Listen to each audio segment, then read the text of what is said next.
Ang sikreto ng masayang buhay ay wala naman po sa ari-arian at pera. If you're contented with what God will give you in this life, you will always be happy and peace. Seek not to be happy, seek to be contented. Dahil pag ikaw ay kontento sa buhay, ang saya mo magtatagal. Pero ang tuwa, panandalian lang yan. Ang tanong, how can we be contented? Paano ba tayo makukontento sa ating buhay? Dalawang bagay lang po. To be contented in your life, first, you have to have an achievable dream. But second, to be contented in your life, you have to have a blessing mindset.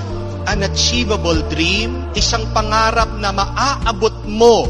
A blessing mindset, isang pag-iisip na alam mo ikaw ay binibindisyon ng Diyos. Seek to have an achievable dream, isang pangarap na maaabot. Bakit napakarami po sa atin ang nadidisappoint, na frustrate o nadidepress sa buhay? Dalawang dahilan lang po. It's either they do not have a dream or they have an impossible dream. Hindi nila alam kung ano ang pangarap nila sa buhay o minsan meron po silang pangarap, hindi naman makatotohanan. Tignan niyo po, bakit napakarami ang mga nalululong sa sugal, lalong-lalo na sa online sabong. Kasi pag nanalo na sila, hindi pa sila titigil. Hindi nila alam kung kailan yung tama na. They do not know when enough is enough. O kung alam man nila yon, kailan yung sapat na, napaka-imposible naman makuha. Gusto siguro nilang maging bilyonaryo sa pamamagitan ng online sabong. Na napaka-imposible. Hindi mo matatalo ang sabungan.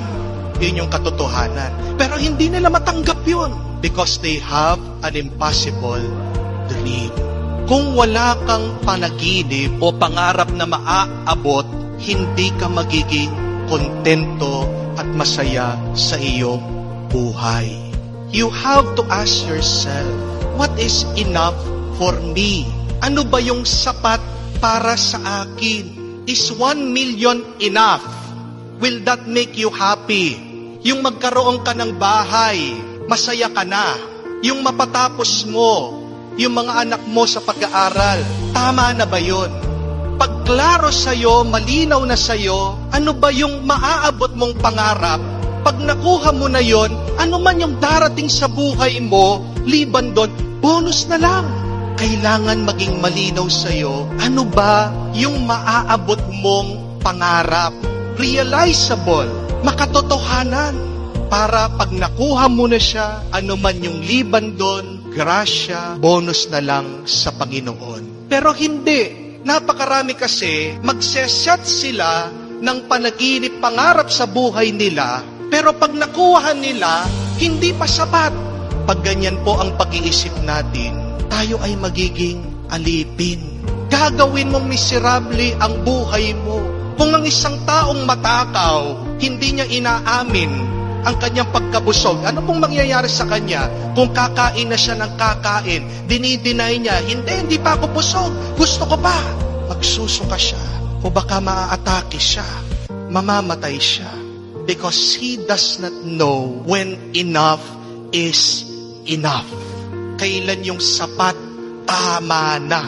Tanungin po natin ang ating mga sarili. Kailan ba yung masasabi ko, tama na, okay na, ito lang, masaya na ako. That is